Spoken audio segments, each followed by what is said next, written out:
Hello दोस्तों, कैसे हैं आप सभी लोग। आई होप आप इंजॉय कर रहे हैं अपने हर पल को। मैं हेमा सिंह लाई हूँ कुछ इंटरेस्टिंग शेयरिंग महाकाल की नगरी के बारे में। तो वीडियो बड़ा मजेदार होने वाला है, बने रहिए अंत तक। सत्यम शिवम सुंदरम, इस धुन का ख्याल जब भी मन में आता है ना, तो बरबस ही हमारे होंठ, हमारा मन इस भजन को गाते हुए शिव भक्ति में डूब जाता है, जिसका अर्थ है सत्य ही शिव है और शिव ही सुंदर है। महाकाल की नगरी यानी कि उज्जैन।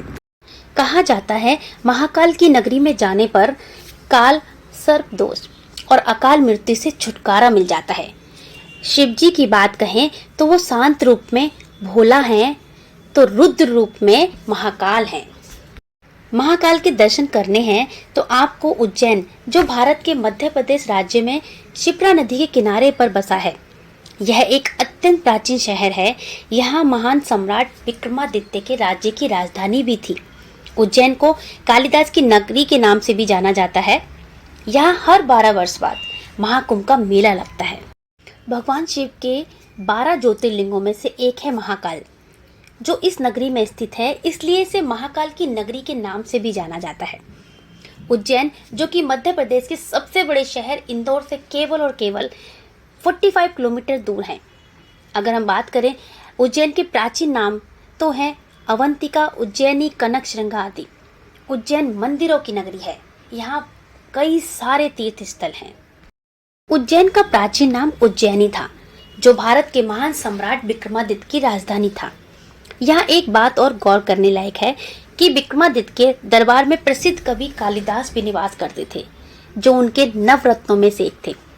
उन्होंने मेघदूत में उज्जैनी का सुंदर वर्णन करते हुए कहा है, जब स्वर्गीय जीवों को अपने पुण्य क्षीण होने की स्थिति में पृथ्वी पर आना पड़ा, तब उन्होंने विचार किया कि हम अपने साथ स्वर्ग का एक खंड ले चलें, यानी एक टुकड़ा ले चलें, और वही स्वर्ग खंड उज्जैनी है, जो आज महाकाल की नगरी के नाम से जाना जाता है। 12 ज्योतिर्लिंगों में से एक ज्योतिर्लिंग महाकाल मंदिर होने के कारण यहाँ की भव्यता और मान्यता अत्यधिक बढ़ गई है।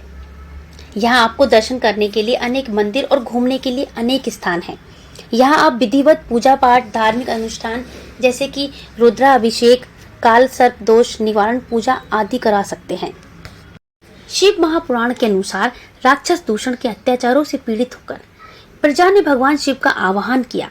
तब उनकी भक्ति से प्रसन्न होकर भगवान शिव धरती फाड़कर महाकाल के रूप में प्रकट हुए और राक्षस का वध किया। कहते हैं प्रजा की भक्ति और उनके अनुरोध को देखते हुए भगवान शिव हमेशा के लिए ज्योतिर्लिंग के रूप में उज्जैन में विराजमान हो गए। महाकालेश्वर मंदिर में स्थापित ज्योतिर्लिंग तीसरा और बेहद खास ज्योतिर्लिंग है।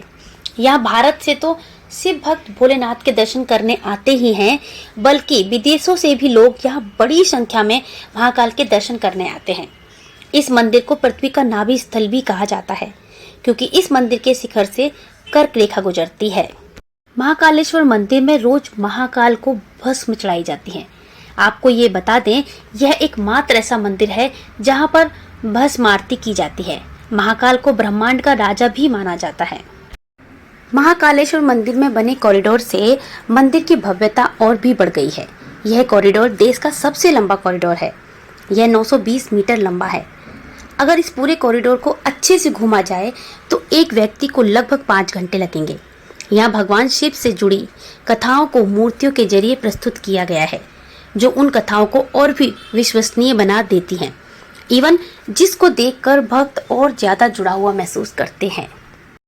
इस कॉरिडोर में सप्तऋषि, नवग्रह मंडल, त्रिपुरा वध, समुद्र मंथन, शिव बारात आदि बहुत सी विशाल प्रतिमाएं हैं, जो अलग अलग कहानियां बताती हैं और भक्तों को शिव से जोड़ती हैं।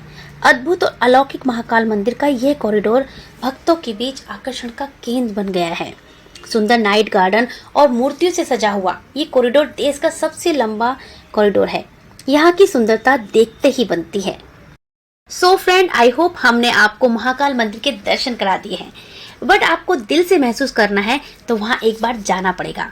और अगर आप वहां जाकर आए हैं तो अपने अनुभव हमें कमेंट में जरूर बताएं। और हाँ, अगर आप इस चैनल पे नए हैं तो like, share, comment and subscribe जरूर करें।